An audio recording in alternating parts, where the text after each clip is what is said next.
Bayu Baskara. Pengalaman adalah guru terbaik.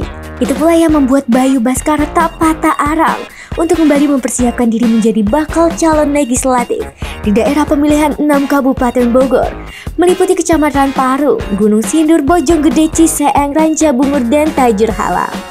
Meski sempat gagal maju pada 2019 lalu, Bayu yang kini menjadi Wakil Bendahara Badan Pengurus Cabang Himpunan Pengusaha Muda Indonesia Kabupaten Bogor masih terus berjuang agar bisa terpilih menjadi anggota DPRD Kabupaten Bogor pada pemilu 2024 nanti. Jauh sebelum mencalonkan diri menjadi anggota Dewan, Bayu sudah berkiprah di masyarakat lewat Koperasi Serba Usaha Karya Mandiri. Bayu giat menggerakkan masyarakat untuk gemar menabung, mulai dari Rp1.000. Seperti apa sosok Bayu Baskara, tokoh muda yang bertekad membuat berkarya bersama rakyat membangun Kabupaten Bogor? Ini dia obrolan lengkap Bayu Baskara di studio Metropolitan TV.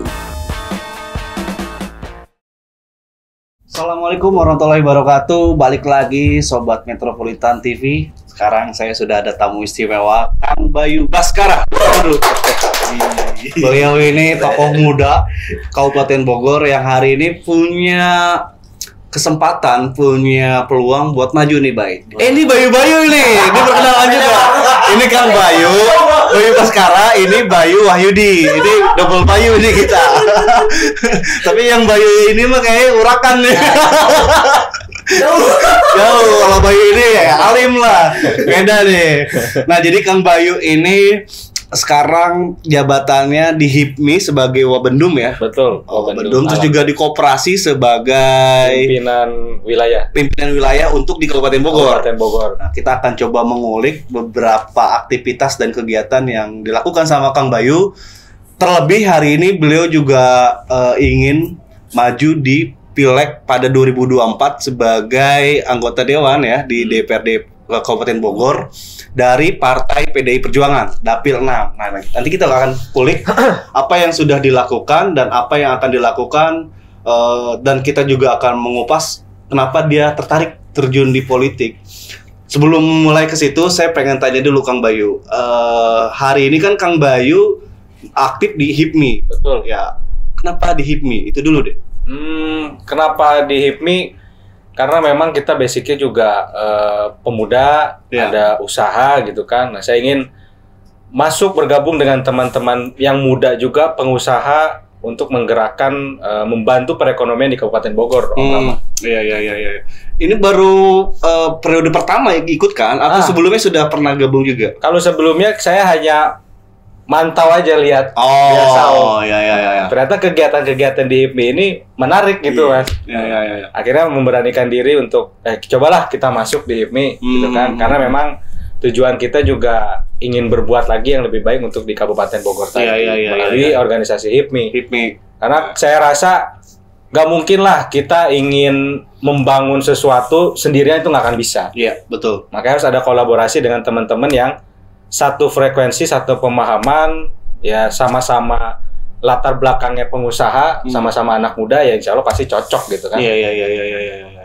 Nah, juga kan di HIPMI banyak dari beberapa orang yang terlibat itu adalah pengusaha-pengusaha yang sudah mulai terkenal kan ya.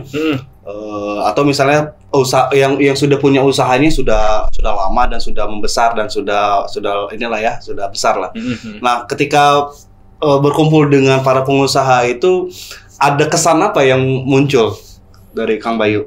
Yang jelas ketika ketemu dengan suasana baru, teman-teman baru, apalagi memang kita sama ya, muda, ada usaha dan segala macam itu, kita merasa nyaman lah. Iya, nyambung juga ya. Nyambung dan excited. Iya.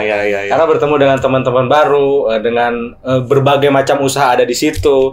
Yang tadinya kita nggak tahu, ternyata ada usaha seperti ini gitu kan. Iya. Ada usaha, contohnya saya pernah ngobrol itu, ada namanya usaha buat kapal. Nah, dia ini untuk anti karatnya. Ada yang seperti itu ternyata. Masih muda di kabupaten ya? Kabupaten. Masih muda sudah terpikirkan gitu, usaha untuk anti karat kapal tadi. Karetnya gitu. Ini juga punya usaha nih Bayu ya? Ternak tuyul apa ya? Itu nggak boleh tuh Bay, ternak tuyul. Itu dari tahun berapa tuh Bayu? Kalau apa aja? Dari yang di IPMI itu. Oh, nah kalau untuk tahunnya yang tadi usaha si siapa yang kapal itu saya kurang tahu juga. Cuma memang udah lumayan lama ya. Lama ya, pemain lama ya. Kalau buat Bang Bayu sendiri dari opsi yang sebelum masuk IPMI itu di koperasi. Mulai dari tahun berapa? Kalau saya sendiri kan bergeraknya kebetulan di koperasi, ada usaha-usaha lain juga. Kalau di koperasi sendiri saya sebetulnya dari umur 19 tahun, 20 tahun, 19 tahun lah. Iya. Langsung terjun ke dunia koperasi tadi. Sampai sekarang gitu. Betul, sampai sekarang. Ini seumuran ya. Kayaknya ya ini. Kang Bayu kelahiran tahun berapa? Saya tahun 95. 95. Bayu 90. Oh, 90. Lebih tua ya. Tapi kayaknya lebih kelihatan suksesnya gini daripada yang ini. Jauh ya. Nah, sebelum di HIPMI kan di koperasi. Nah, kita coba kulik di koperasi. Di koperasi itu kan yang saya tahu sudah besar itu ketika Bu Ati memegang koperasi itu dari tahun berapa? 90-an lah ya. 90-an. Terus kemudian membuka di kota, akhirnya melebarkan sayap di kabupaten. Betul. Hingga akhirnya Kang Bayu dipercaya untuk menjadi pimpinan di wilayah Kabupaten Bogor. Hari ini anggotanya udah berapa itu? Kalau hari ini untuk kota Kabupaten Bogor itu kurang lebih ada 20.000 Om. 20.000. Itu anggota. Lumayan tuh. Nah, kalau koperasi kita kan sebetulnya koperasi kaum ibu, kaum perempuan. Ya.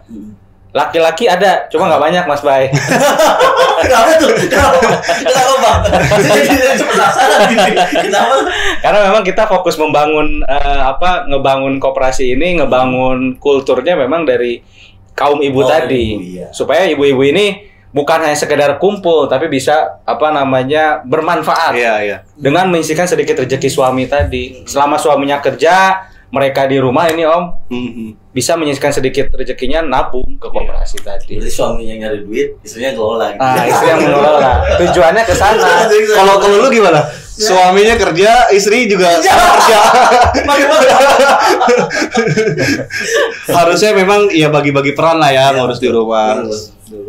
Tapi juga tidak ada masalah sebenarnya dengan istri kerja kan sebenarnya ya. Nggak ada masalah. Nggak ada masalah. Cuma memang idealnya begitulah, suami ya ikut membantu keluarga tapi dengan bidang yang lain mungkin ya. Ikut dengan koperasi ini juga bagian dari membantu kan. Dan kebanyakan umurnya lebih senior ya, lebih tua. Makanya bisa dibilang walaupun kita muda gaulnya sama emak. Mama, iya. Kalau yang anak mudanya berapa persen tuh kira-kira? Aduh, anak mudanya sedikit ya. Sekitar 20% mungkin Om ya. Karena memang nggak tertarik ya. Lu tertarik gak gabung koperasi? Itu dulu kita pertanyakan. Kalau saya ditanya, ya sama sih belum tertarik. Kenal sih Mas. Harus kenal dulu. Iya, harus kenal dulu. Iya. Koperasi itu kayak gimana? Baru. Karena memang permasalahan koperasi itu kan identik kalau kita lihat di berita, di media sosial segala macam.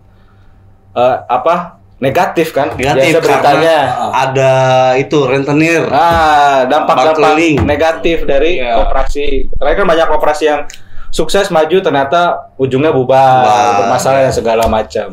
Nah, memang tidak dipungkiri juga karena masalah tersebut masyarakat kita jadi kurang tertarik dengan koperasi. Padahal kalau kita tarik lagi ke belakang, koperasi ini kan memang budaya bangsa kita, gotong royong. Ekonomi kerakyatan gitu kan. Dan pencetus si koperasi ini sendiri kan adalah Bung Hatta. Iya. Wakil presiden kita kan.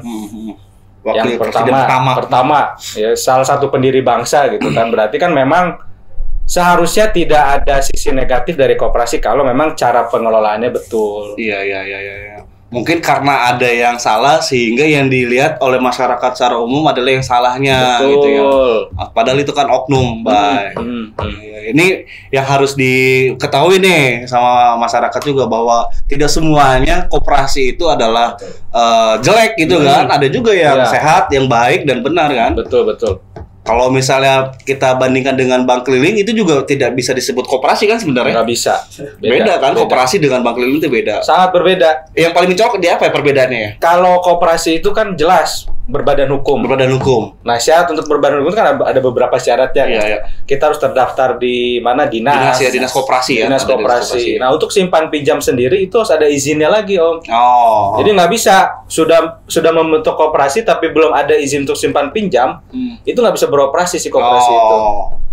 Kalau bank keliling itu kan orang pribadi, perorangan, dia yang ngelola sendiri dana masyarakat, dia himpun sendiri, dia bagikan sendiri sesuai dengan keinginan dia aja tanpa ada aturan yang jelas. Karena gini, saya juga pernah pengalaman nih. Mungkin Bayu juga keluarganya, saudaranya atau apa gitu punya pengalaman yang berkaitan dengan bank keliling. Nah, ketika pinjam bunganya kan nggak kira-kira tuh kan. Terus kemudian akhirnya terlilit menjual aset. Nah, kalau di koperasi itu ada yang sampai kayak gitu nggak? Atau misalnya apa yang paling detail membedakan koperasi dengan bank kelilingnya gitu? Ketika minjem apakah ada bunga gitu? Gimana gitu? Kalau di koperasi kita sendiri sebetulnya bukan tidak mengenal bunga kalau koperasi itu. Ada namanya bagi hasil. Bagi hasil. Ini kan kesepakatan bersama anggota. Nah, segala sesuatunya nggak bisa koperasi putuskan sendiri, harus melalui rapat anggota tahunan. Ada RAT namanya. RAT itu wajib dilaksanakan. Nah, yang memberikan suara ya anggota-anggota tadi. Nah, kita kenal bukan bunga tapi bagi hasil. Nah, hasil ini nanti kita bagikan lagi kepada anggota-anggota yang tadi. Dalam program yang lain. Imbal jasa namanya. Imbal jasa. Misalkan punya tabungan berapa, pinjaman berapa, tentu harusnya berbeda dengan yang lain gitu kan. Kalau yang tadi masalah yang terlilit hutang karena bunganya besar dan segala macam. Kalau di koperasi kita sampai sejauh ini alhamdulillah nggak ada kayak gitu ya? Nggak ada. Karena kalau kita sebelum mengajukan pinjaman, ini kita lihat dulu kapasitas si peminjam tadi, Om. Si A ini mampu nggak untuk punya pinjaman, misalkan contoh 1 minggunya punya angsuran 100.000. Kalau memang sanggup, kita lihat latar belakang pekerjaannya memang bisa 100.000 tiap minggu, itu bisa. Tapi kalau misalnya dalam 1 minggu tidak bisa untuk bayar pinjaman 100.000, ya kita nggak akan kasih pinjaman. Daripada bahaya ya. Daripada bahaya. Kerepotan mereka. Karena memang tidak selalu kita ini menghitung keuntungan koperasi, menghitung pinjaman tadi. Untung pinjaman tentu memang besar. Cuma kan kita juga harus lihat sisi kemanusiaannya tadi. Kalau memang nggak mampu ya mendingan nggak usah daripada membahayakan si ibu tadi. Karena dampaknya menurut saya sangat besar, Om. Selain tadi si ibu kena marah suaminya, mungkin bisa jadi pertengkaran sampai keluarga. Ada yang cerai segala macam. Bener, baik, serius ada yang sampai cerai kan gara-gara terlilit hutang. Ada yang cerai, ada yang sampai bunuh diri, maaf. Itu banyak di wilayah kabupaten terutama. Kalau selama ini ada aja yang bermasalah gitu. Kalau bermasalah sih pasti akan selalu ada aja. Namanya hidup pasti ada masalah. Mati aja masalah.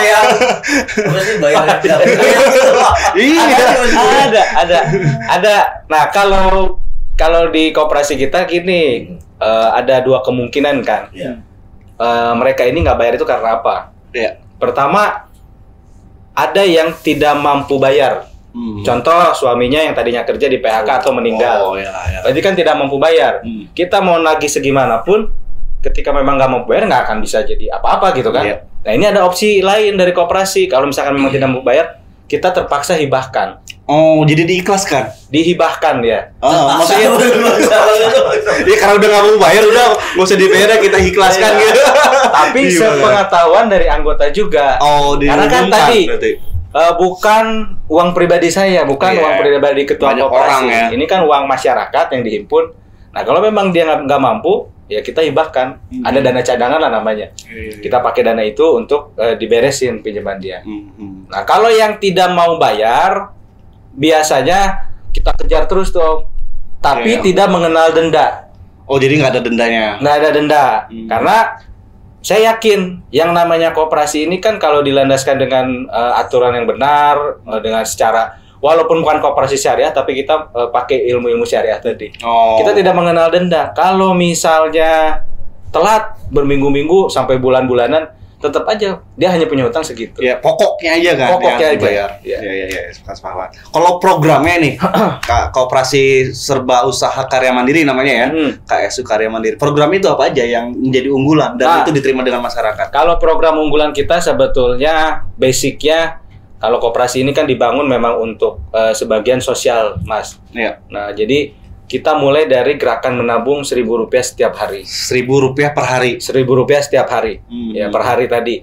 Jadi tujuannya tadi menyisihkan sedikit rezeki. Dari suaminya ada uang belanja segala macam.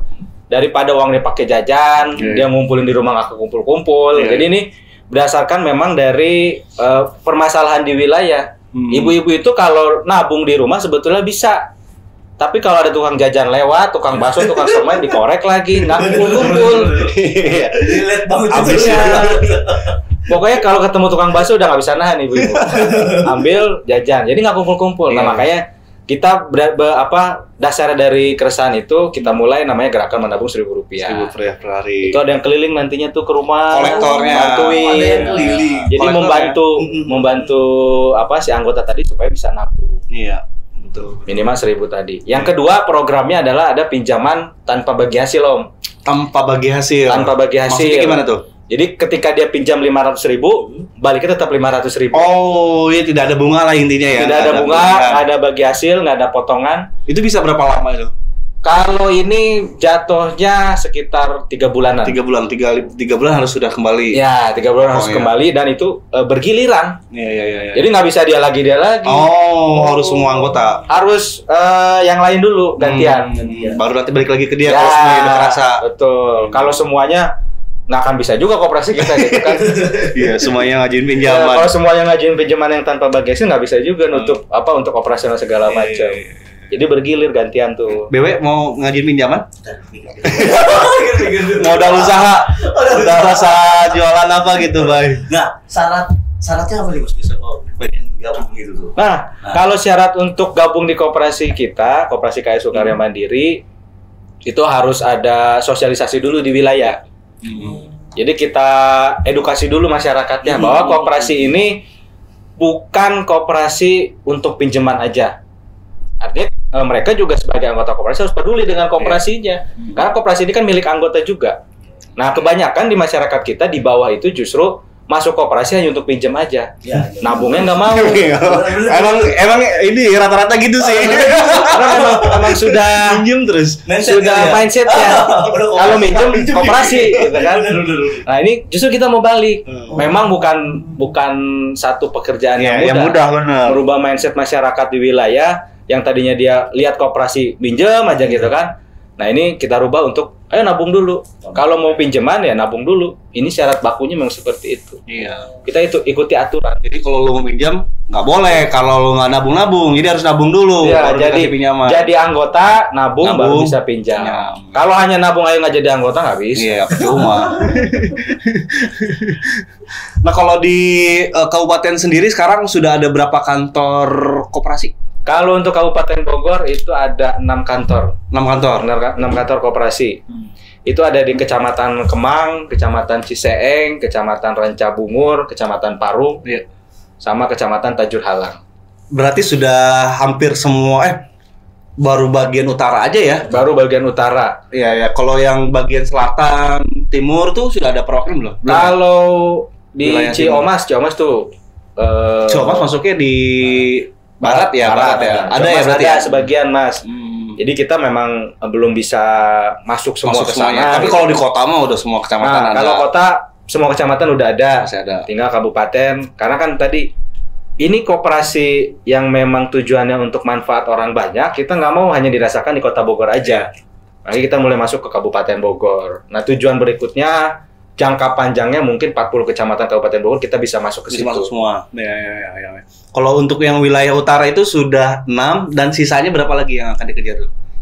Sekitar 2 kecamatan lagi. Belum ada. Sebetulnya kalau dibandingkan dengan kota sangat berbeda. Kabupaten Bogor itu luas banget. Satu kecamatan itu luas. Iya, kalau kita Kota Bogor mau ujung-ujung juga masih bisa ketemu. Sejam juga bisa. Iya. Tapi kalau Kabupaten Bogor, saya rasa nantinya mungkin ya untuk satu kecamatan minimal ada 2 kantor. 2 kantor ya. Targetnya ke sana. Karena banyak juga kan penduduknya di sana.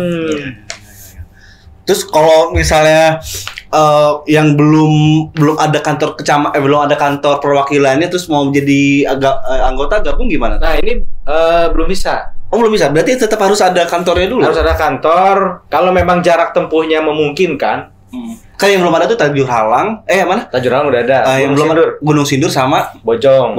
Nah, ini kalau misalnya dari warga Gunung Sindur sama Bojong mau ikut gabung koperasi terus mau minjam, mau ikut program, tapi belum ada kantor perwakilan di sana, gimana tuh? Nah, kalau makanya kan dilihat dulu Om jarak tempuhnya. Sebetulnya Bojong Gede udah ada sebagian. Tapi masuknya ke kantor Tajur Halang karena memang perbatasan kan di sana. Iya. Nah, kalau misalkan kayak Gunung Sindur memang belum ada karena syarat SOP dari koperasi kita harus ada kantor dulu baru bisa membuka program tadi, tabungan, pinjaman baru bisa masuk situ. Supaya lebih dekat lah dengan masyarakat. Iya, betul. Kalau koperasi serba usaha karya mandiri ini kan sudah berapa? 20 tahun 27 lebih. tahun. 27 tahun, Bay. Umur lu berapa, Bay? 30 berarti lu umur 3 tahun ya atau 6 tahun tuh sudah ada, Bay. Udah lama juga. Berarti kan dengan usia yang sudah 27 tahun itu masyarakat sudah mulai percaya dengan koperasi karya mandiri kan. Betul. Sudah banyak juga yang merasakan manfaat dari koperasi ini. Nah, ini buat kalangan milenial, tadi kan juga jarang ya anggota milenial kan.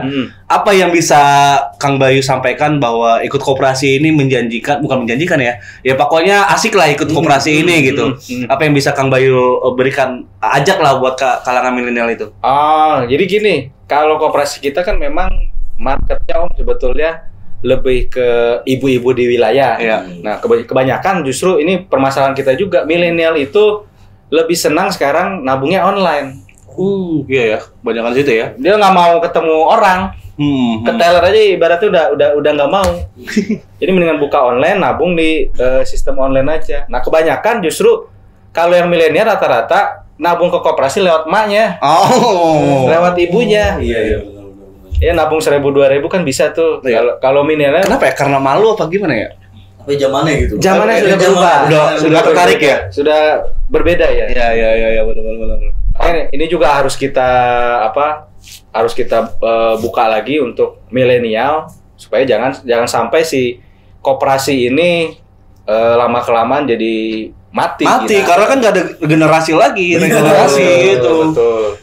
Perlu itu kayaknya sosialisasi ke kalangan milenial juga bahwa koperasi itu bukan kebanyakan yang dipikirkan sama orang bahwa adalah rentenir, lintah darat kayak gitu-gitu kan, bukan. Itu ya koperasi yang beda lagi. Atau istilahnya bukan koperasi ya kayak gitu-gitu mah ya. Apa istilahnya ya kalau bank keliling gitu? Ya bank keliling aja kan. Bank keliling aja bukan koperasi kan. Nah, sekarang kita coba ngobrol soal politik ya. Ini kan Kang Bayu mau terjun di Pileg 2024 ya melalui partai PDIP ya. Betul. Nah, sebelumnya 2019 juga sudah maju kan? 2019 maju saya, betul. 2019 sudah maju dan dapat suara berapa, Kang? Kemarin itu dapat suara 6.000. 6.000. Wah, lumayan tuh untuk ukuran orang yang baru maju dapat 6.000 suara gitu kan. Itu harusnya luar biasa sih sebenarnya.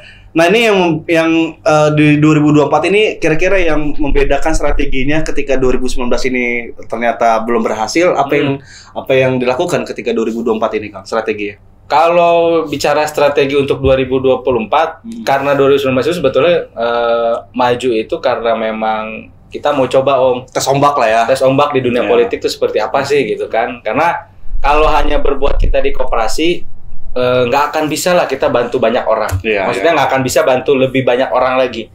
Di koperasi misalkan saya hanya bisa bantu 10 orang. Tapi kalau terjun di politik, masuk ke dalam pemerintahan, itu pasti bisa bantu 10 kali lipatnya dibanding koperasi tadi. Makanya kita tes di 2019 maju, alhamdulillah dapat suara itu 6.000 gitu kan. Untuk ukuran pemula. Iya, itu tadi saya sebut. 6.000 tuh lumayan hasilnya. Itu ukuran coba-coba itu. Itu umur berapa waktu itu, Kang?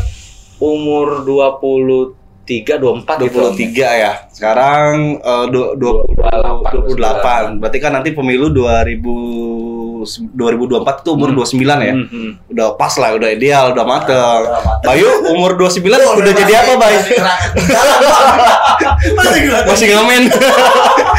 Masih ngecek. Tapi ini Kang Bayu kan 2029 sudah nyoba, 2024 nyoba lagi. Nah, ini 2024 ini Kang Bayu targetkan bisa dapat berapa suara nih kira-kira? Kalau untuk 2024 kita kemarin target untuk dapat 20.000 suara. 20.000. Berarti kalau 6.000 ke 20.000 3 kalinya. 3 kali lipat ya. Itu yakin dapat. Kalau yakin ya harus yakin. Harus yakin. Yakin sih masih. Iya, kita ukur aja misalnya anggota koperasi yang di dapil Kang Bayu itu Iya. berapa? Itu sekitar 10.000-an. 10.000 sekarang. Kalau misal 20.000 dikali Tinggal 2 kali sama berarti suami. Iya, suami udah dapat bener. Iya, kebayang lah. Tapi kan itu secara teori. Iya, teorinya beda lagi nanti ketika prakteknya bisa berbeda lagi. Kita punya anggota sekian, punya jaringan koperasi sekian, suaranya belum tentu. Iya, betul. Kalau terjun ke politik sebenarnya gara-gara siapa? Ada sosok yang jadi panutan nggak, Kang Bayu? Nah, ini menarik. Kalau pertama kali terjun politik itu sebetulnya karena saya melihat satu hal yang berbeda di dunia politik. Kalau kita ingat sama-sama zamannya dulu Pak Jokowi dan Pak Ahok, Jakarta, di Pilkada DKI ya? Pilkada DKI bukan presiden. Iya. Kalau yang presiden menurut saya sudah biasa gitu. Iya. Nah, yang di Jakarta ini yang Pilkada sangat-sangat menarik gitu. Seorang calon gubernur dari luar Jakarta bisa memenangkan pertarungan di Jakarta itu sendiri. Lawan incumbent, lawan petahana bisa menang. Iya, Fauji Bowo ya waktu itu. Itu kan satu hal yang menarik. Itu rame, Om. Iya. Sampai saya aja waktu itu kalau masih sekolah deh, Mas. SMA berarti ya? SMA. 2017 itu kan? 2000 ya masih SMA. Benar. 2017. Sampai saya aja yang harusnya rata-rata anak SMA ini nggak pernah tertarik dengan dunia politik. Tapi karena adanya Pak Jokowi dan Pak Ahok tadi, dengan gaya politiknya yang berbeda, itu ramai tuh kemana-mana. Walaupun saya bukan di Jakarta tapi di Bogor, nyampe info itu. Sorry, bukan 2017, sebelumnya berarti 2000, kalau 17 kurang 5 berapa? 2012 Pak Jokowi Ahok mah. Karena di 2017 itu SMA benar. 2012 Ya. benar. Nah ini kan satu keanehan, ada calon gubernur kampanyenya nggak pakai baju rapi, Iya ya. hanya kotak-kotak. Kotak-kotak, iya, pakai simbol. Pasti mikir, wah kok bisa ini Iya. bisa menang, kok bisa Kok menang, bisa gitu. menang, Padahal Mas gitu kan? baru gitu. Betul. Nah inilah membuka apa mindset kita yang baru, bahwa politik itu tidak selalu kaku, Iya. nggak selalu harus tampil mewah segala macam. Buktinya dengan Pak Jokowi, Pak Ahok aja beliau bisa dapat kursi DKI 1 Iya. gitu kan. Berarti tokoh politiknya yang diidolakan Pak Jokowi dan Pak Ahok itu ya. Mulai dari situ. Mulai dari situ ya. Nah kebetulan ini memang orang tua ibu juga Ibu kan ya. di dunia politik. Jadi Buati ya. nggak bisa lepas juga dari situ. Dikuatin dia. Ya, dikuatin. Karena memang sudah terahnya, bukan terah ya, embrio lah sudah muncul. Ya, Ibunya tapi politisi. Ini menarik juga Om. Nggak semua politisi punya anak mau nulisin karir orang tuanya. Nggak semua. Contoh bapaknya politisi, anaknya belum tentu mau jadi politisi. Iya. Nah, kayak kalau saya kan kebetulan ibu politisi, pas ketemu info Jokowi Ahok itu, Pak Jokowi dan Pak Ahok itu makin tertarik. Iya. Makin tertarik. Penguat tadi. Penguat. Jadi lebih menguatkan lagi. Berarti memang ini hal yang menarik. Satu kutipan yang saya ingat sampai hari ini ya tadi, kata-katanya Pak Ahok. Apa itu? Kalau saya sebagai pengusaha mungkin hanya bisa bantu 100 orang, 1000 orang. Tapi kalau jadi politisi, jadi pejabat, itu saya bisa bantu ribuan orang. Bisa berkali-kali lipat. Iya. Tanpa menggunakan uang pribadi. Iya, karena kan sudah jadi pemerintah mah bisa membantu banyak orang Ya, melalui APBD ya. Betul. Iya. Sambil minum Kang Bayu. Nah, Biar Kang, nggak- saya di sini ada pertanyaan gerakan Jumat Berkah. Nah, saya pengen tanya itu apa sih? Saya minum dulu ya, Mas. Lu mau minum katanya. Iya. Nah, kalau gerakan Jumat Berkah sebetulnya ini salah satu program dari koperasi kita juga, Mas. Sebetulnya kan banyak yang memang sudah menginisiasi program Jumat Berkah, tapi kita adopsi juga ke koperasi. Tujuannya tadi saya pengen yang bisa bersedekah itu bukan hanya orang-orang yang punya uang. Saya pengen membuktikan di koperasi itu rata-rata adalah MBR, masyarakat berpenghasilan rendah. Kita bisa buktikan walaupun MBR tapi bisa bersedekah. Caranya tadi cukup tiap hari Jumat nyisihin Rp1.000. Oh, jadi ini kolektif dari semua anggota. Karena saya rasa kita punya anggota banyak, harus bisa lebih bermanfaat gitu kan. Ya. Karena nggak semua orang punya kesempatan bisa ngumpulin ribuan anggota tadi dalam satu wadah yang sama. Nah, kalau misalkan satu orang 1.000 aja dikali 100 orang kan udah lumayan. Iya. Udah 100.000 gitu kan. Kalau kali 1.000 udah 1 juta gitu kan. Lumayan. Buat bisa bangun masjid, bangun jalan, tentunya untuk kepentingan masyarakat umumnya gitu kan. Masyarakat di wilayah kita lah minimal. Di RT kita minimal jalannya bisa diperbaiki. Itu udah lama programnya? Kalau programnya sebetulnya belum lama, sekitar 3 tahun yang lalu, 4 tahun yang lalu lah. Oh, baru lah ya, baru 4 tahun. Baru 4 tahun yang lalu. Tapi kan setiap minggu rutin, berarti kan Tiap minggu rutin. Sampai sekarang masih berjalan terus gitu. Sampai sekarang masih berjalan. Itu tiap hari Jumat kita ingetin tuh. Berarti bukan bagi-bagi makanan ya, bentuknya ya sedekah buat yang lain gitu kan? Bukan bagi-bagi, kalau bagi-bagi makanan kan sebetulnya belum banyak, sudah banyak. Sudah gitu banyak, kan? iya betul. Tiap Jumat di masjid ada betul. Kalau saya enggak, saya awalnya terpikirkan gimana uang ini bisa manfaat lebih besar gitu. Artinya bukan mengecilkan yang makanan, tapi untuk jalan yang memang dipakai untuk umum, masjid yang memang terbengkalai dan segala macam, yang memang jamaahnya ada di situ, masjidnya belum jadi, padahal jamaahnya banyak, dan kita bantu dengan dana itu. Jadi walaupun masyarakat itu dengan Rp1.000, tapi insya Allah pahalanya ada. Maksudnya mungkin ada rezeki pasir semennya dari orang-orang tadi itu kan lumayan. Betul. Nah ini kalau bicara program sebenarnya ya, tadi ada Jumat Berkah dan lain sebagainya. Nah, kira-kira dengan apa yang sudah dilakukan sama Kang Bayu itu efektif nggak, mengena nggak di masyarakat? Apa aja Kang Bayu? Ya itu program dari Jumat Berkah. Artinya bisa menarik masyarakat untuk menjadi pendukung Kang Bayu nggak? Nah, kalau untuk menjadi pendukung sebetulnya kita nggak ngeliat ke sana, Om. Oh, bukan pakai itu berarti? Bukan untuk bukan untuk dasar program itu untuk jadi pendukung kita, enggak. Wah, ya ini jadi siapapun yang mau, yang memang bersedia, jadi tanpa paksaan, silakan 1.000. Tapi kita jelaskan tujuannya. Tujuannya tadi untuk pembangunan, jalan, masjid segala macam. Nah, jadi uang ibu ini dipakai bukan untuk kampanye, gitu. Kan makanya perlu saya tanyakan karena ini agak tipis dibedakan. Agak tipis. Pertama ada koperasi, yang kedua adalah Kang Bayu juga mau maju. Ketika ini program berjalan, Kang Bayu yang muncul, apakah ini beririsan atau misalnya bisa dibedakan bahwa ini bukannya untuk kepentingan politik gitu. Iya, karena memang kita tawarkan kan ke anggota tadi, siapa yang mau nyumbang 1.000, nanti kita untuk donasi. Dan yang menyerahkan juga bukan Kang Bayu. Kalau yang menyerahkan kadang saya, kadang staff. Kadang yang lain kan. Karena kan kita juga yang tadi saya bilang tujuannya bukan hanya saya yang bersedekah, bukan hanya yang punya uang yang bisa bersedekah. Jadi kita patungan. Iya. Kan khawatirnya nanti di tengah masyarakat ada yang klaim, oh ini karena Kang Bayu memanfaatkan koperasi akhirnya pakai program itu untuk kampanye gitu. Nah, ini harus kita bedakan dari sekarang nih. Itu pasti aja. Kita harus bedakan dari sekarang. Itu bukan buat kampanye, itu memang program dari koperasi yang sudah ada dari 4 tahun yang lalu bahkan kan. Nah, ini harus kita bedakan. Nanti kan ya ada aja kan yang musil kan. Betul, pasti ada aja kan. Iya, harus kita bedakan. Ini gara-gara tujuan politik, itu dia. Memang ada yang seperti, cuma kita nggak ngeliat ke sana lah. Kan semua balik lagi ke niat kita. Kalau niat kita baik, insya Allah juga hasilnya baik. Pastilah semua itu ada namanya pertanggungjawabannya. Iya.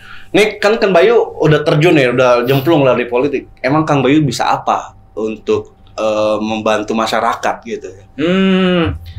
Bisa.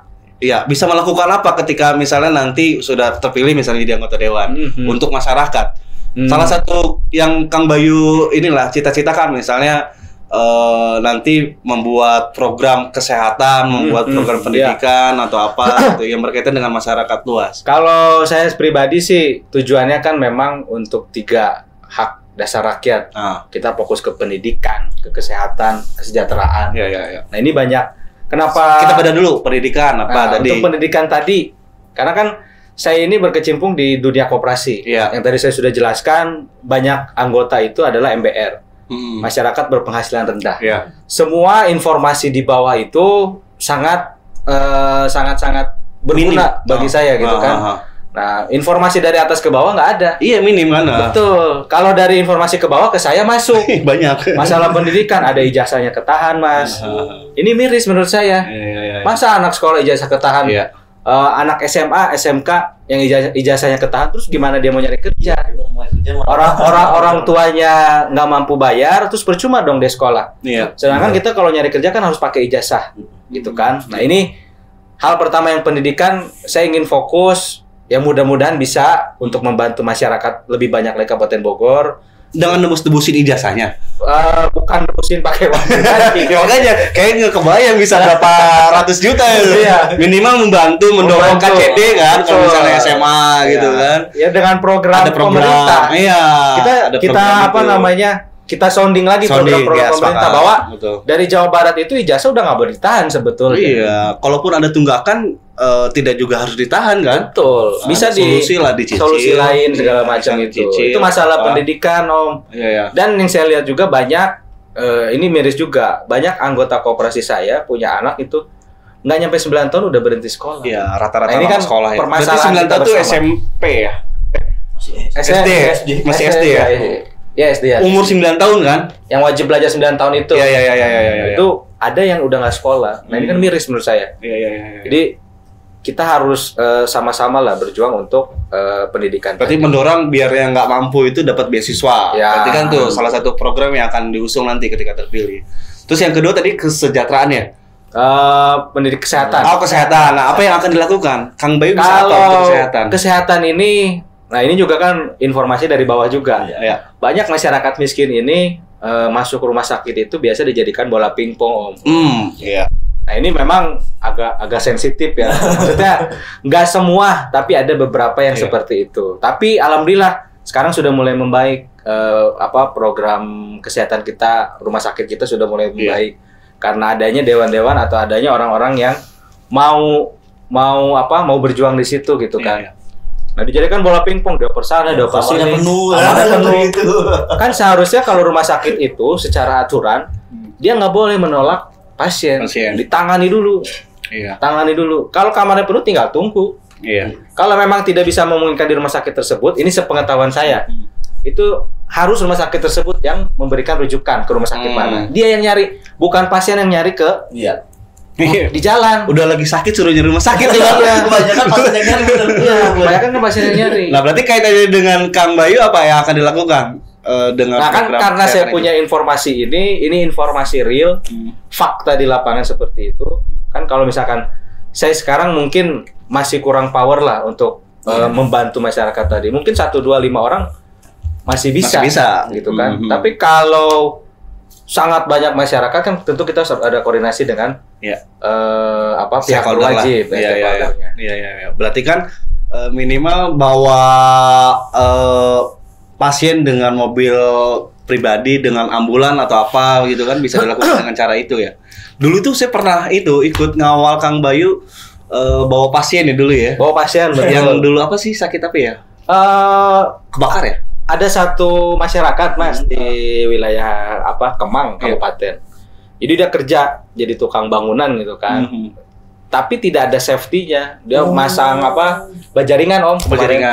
Bajaringan ternyata ada aliran listrik di situ. Jadi tangannya kesetrum. Jadi tangannya itu harus diamputasi.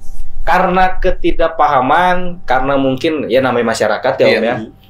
Beliau ini takut kalau dibawa ke rumah sakit biayanya sekian dan segala macam lah, udah banyak pertimbangannya padahal belum diobati. Berarti dari jarak kecelakaan itu lumayan lama. Didiemin. Membusuk. Kalau misalkan tangani lebih awal kan harusnya masih diselamatin. Jadi akhirnya mau nggak mau daripada nyebar ke semua, akhirnya koordinasi lah, dibantu untuk masuk ke RSUD. Itu diamputasi tangannya. Iya betul. Itu belum jadi anggota dewan. Ini gimana kalau jadi anggota dewan kan bisa membantu banyak hal kan nanti. Ini mudah-mudahan. Itu kan kesehatan ya. Yang ketiga tadi kesejahteraan ya. Kesejahteraan. Itu apa yang akan dilakukan sama Kang Bayu? Kesejahteraan ini sebetulnya banyak data yang tidak sesuai Om. Data pendudukan. Bantuan sosial. Bantuan sosial ya. Kan selalu jadi masalah itu bansos. Yang disalin RT RW gitu kan. Karena mementingkan keluarga sendiri. Padahal kan nggak juga. RT RW itu pasti mengajukan yang memang benar-benar butuh. Nah tergantung lolos kan nanti di atasnya. Siapa yang ngawal di atasnya gitu kan. Nama-nama tersebut benar-benar layak atau enggaknya kan sebetulnya ujung tombaknya tadi si RT RW yang lebih paham. Nah kalau Kalau saya sih berharap karena tadi saya punya masyarakat dari apa bahasanya grassroots ya Om, akar rumput ini nih. Nah, informasi itu lebih akurat. Karena dari 10.000 anggota kan informasi masuk semua. Iya. Betul. Jadi harus tepat sasaran kalau namanya bantuan itu. Ya, jadi nanti ketika pun terpilih bisa mengadvokasi masyarakat terkait dengan bantuan biar tepat gitu kan. Kan selama ini asumsinya RT RW yang disalahkan karena tidak tepat sasaran. Iya. Betul. Nah, ini kalau misalnya nanti terpilih juga gitu ya sebagai anggota dewan, apakah Kang Bayu melepas pimpinan sebagai koperasi itu, pimpinan koperasi? Ya kalau misalkan memang terpilih ya pasti kita lepaskan. Nah, nanti gimana tuh dengan anggotanya? Kan kita lahir dari keluarga besar koperasi. Oh, artinya tidak lepas tanggung jawab terhadap anggota koperasi kan? Betul. Iya. Apalagi ada 10.000 kan, baik? 10.000. 10.000. Iya, banyak. Itu kalau di kota itu dapat 1 kursi itu 10.000. Bisa 2 kalau di Kota Bogor. Jadi kalau apa? Kan kita harus fokus ya. Iya. Kalau saya orangnya itu fokus maksudnya. Satu dulu fokus di situ kan. Iya. Jadi kalau misalkan ada jabatan dengan jabatan koperasi, sayang juga tidak bisa dimaksimalkan jabatan koperasinya nantinya. Iya. Jadi terbelah. Nah, saya nggak mau seperti itu. Mungkin nanti kan ada penggantinya. Saya tinggal koordinasi lagi dengan pimpinan koperasi yang baru atau gimana gitu kan. Iya. Tapi tetap tidak melepaskan koperasi tadi. Iya. Nah, ini karena juga bagaimanapun kan kita lahir dan besar di koperasi untuk membantu koperasi. Ini juga perlu dicatat nih buat anggota koperasi. Berarti Kang Bayu ini dihantarkan menjadi anggota dewan, tidak langsung melupakan kalian sebagai anggota koperasi. Tetap memperhatikan. Kejadian Om, 2019 itu kan rame.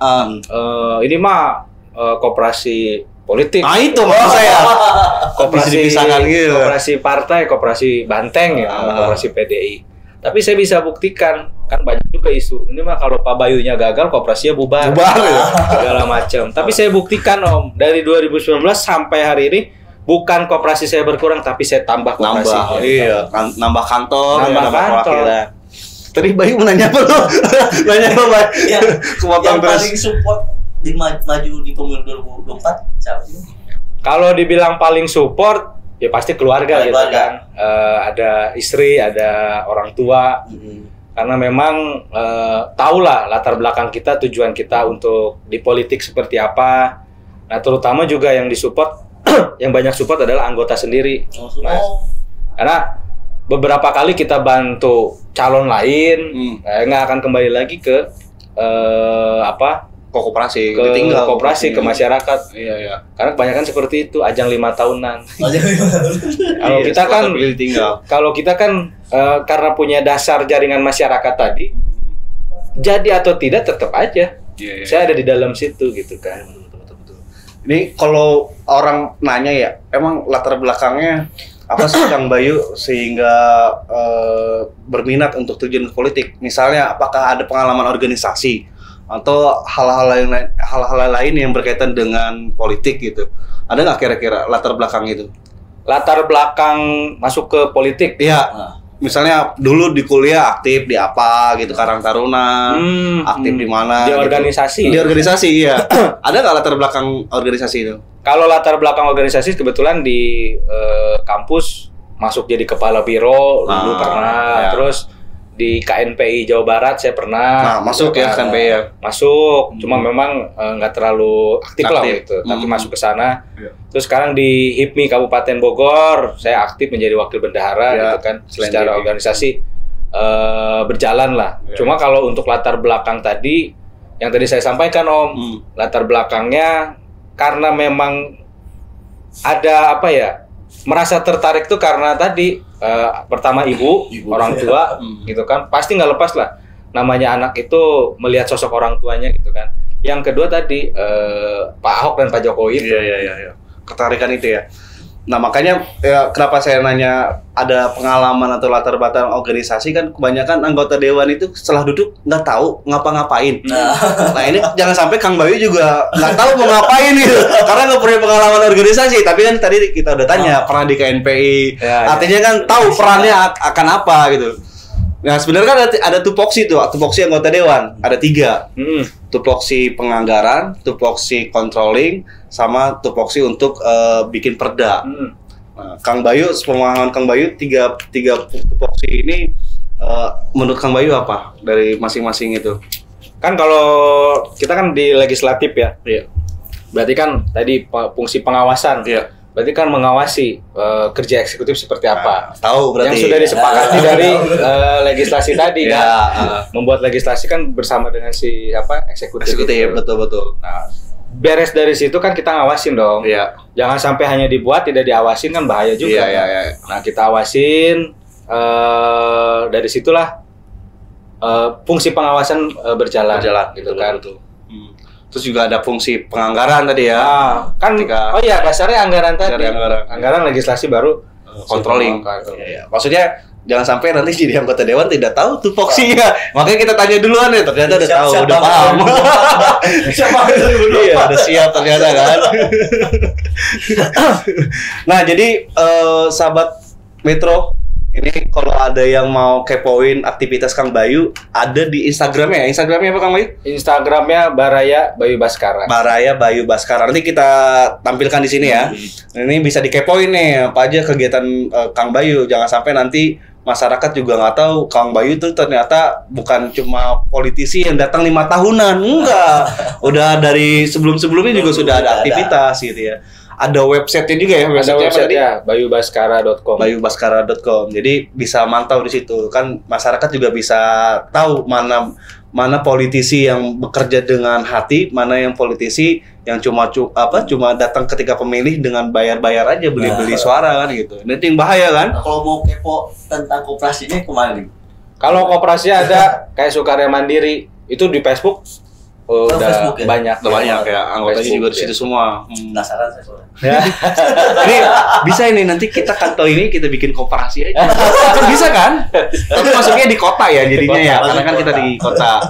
Iya, jadi kalau Bayu mau pinjem duit, jadi nggak usah ke kantor. Kita bikin koperasi buat karyawan yang mau pinjem duit, kan bisa kan gitu ya? Minimal berapa anggota? Kalau sekarang lebih mudah, kalau nggak salah 10 orang udah jadi. 10 orang bisa? 1, 2, 10 apa 20? Bisa ya? Nanti perwakilannya siapa? Dini misalnya nih ya. Jadi tukang nyatet-nyatetin.